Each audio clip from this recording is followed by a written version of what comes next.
In actuality, while I am sure that they did not mean to do so, the Supreme Court's decision today made a president's ability to both regulate trade and impose tariffs more powerful and more crystal clear rather than less. I don't think they meant that. I'm sure they didn't.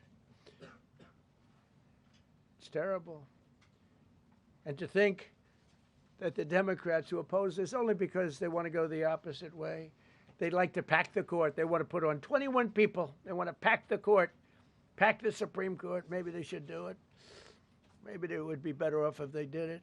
They want to pack the court. They want to do anything to hurt our country. There will no longer be any doubt, and the income coming in and the protection of our companies and country will actually increase because of this decision. I don't think the court meant that, but it's the way it is. Based on long-standing law and hundreds of victories, and even, as I was pointed out before, even thousands of victories over the years, to the contrary, the Supreme Court did not overrule tariffs. They merely overruled a particular use of IEEPA tariffs. And essentially, it's used to get a fee. I can do anything I want with IEEPA, anything. I just can't charge anybody for it. I can license, I just can't charge them. It's ridiculous, but it's okay because we have other ways, numerous other ways. The ability to block, embargo, restrict, license, or impose any other condition on a foreign country's ability to conduct trade with the United States under IEEPA has been fully confirmed by this decision. So now there's no doubt, because, you know, there were a lot of questions about tariffs because no president was smart enough to use them to protect our country from those countries and businesses that were ripping us off. You took a look at the deficits that we had with some of these countries. It was disgraceful what they got away with for many, many decades. But now we know, because this decision affirms all those things that some people weren't sure about. In order to protect, and it says so, in order to protect our country, a president can actually charge more tariffs than I was charging in the past period of a year under the various tariff authorities. So we can use other of the statutes, other of the tariff authorities, which have also been confirmed and are fully allowed.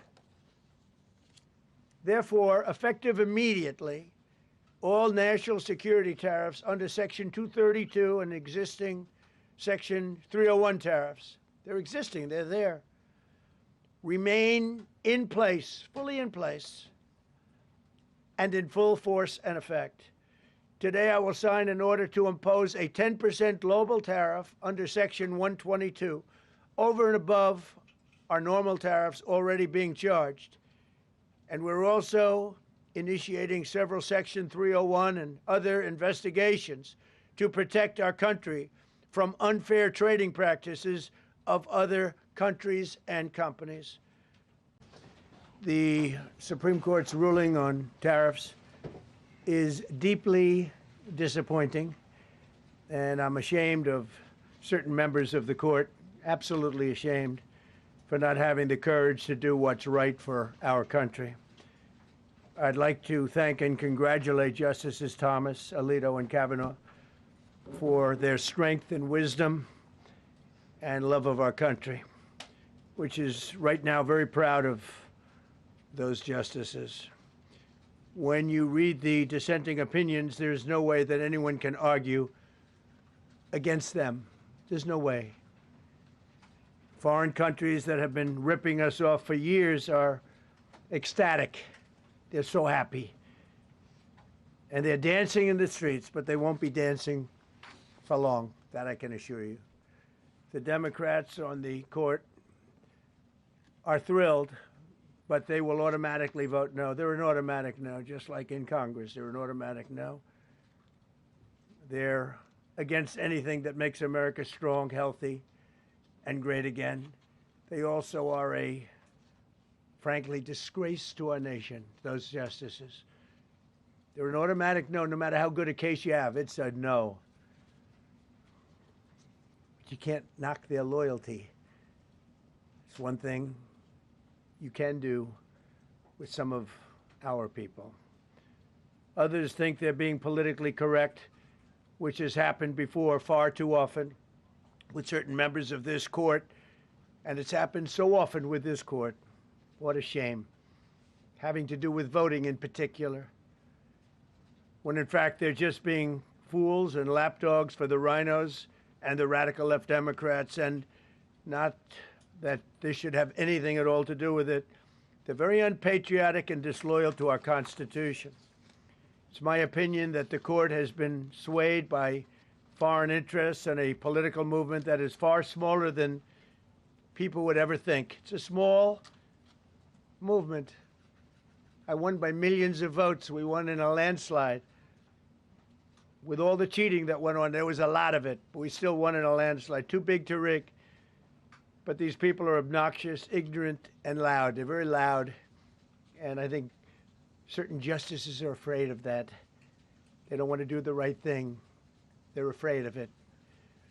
This was an important case to me, more as a symbol of economic national security, and also, I would say, just for our country itself, so important, because we're doing so well as a country. We've never done so well.